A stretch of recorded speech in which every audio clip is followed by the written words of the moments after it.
Zaker the Caribbean kryptonite show. কথাটি Caribbean ধারাভাষ্যকার Samuel বদ্রির। সুপারম্যানের মতো ব্যাটিংয়ে এমন উচ্চতর বিশেষণ টাইগার জাকেরের জন্য। শুরুটা অবশ্য করেছেন পারভেজ হোসেন ইমন। সৌম্যের পরিবর্তে সুযোগ পেয়েই ঝড় তুলেছেন কিংসটাউনে। পারভেজ ইমনের ঝড় থামার পর সিরিজের অন্যান্য ম্যাচের তুলনায় আত্মবিশ্বাসী ব্যাটিং করা লিটনও ফেরেন প্যাভিলিয়নে। সাময়িক ছন্দপতন হয় বাংলাদেশের ব্যাটিংয়ে। রানের গতিতে তখন ভাটার টান, আর উইন্ডিজ শিবিরে স্বস্তি।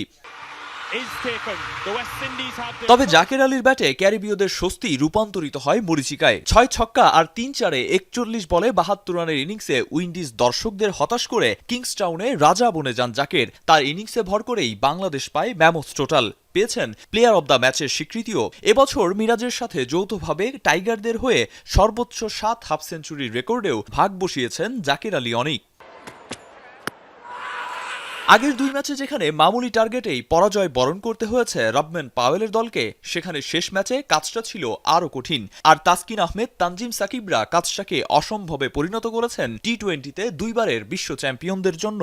চোখ ধাঁধানো বোলিংয়ে 3 ম্যাচে 8 উইকেট নিয়ে ম্যান অব দ্য সিরিজ অবশ্য শেখ মাহিদি।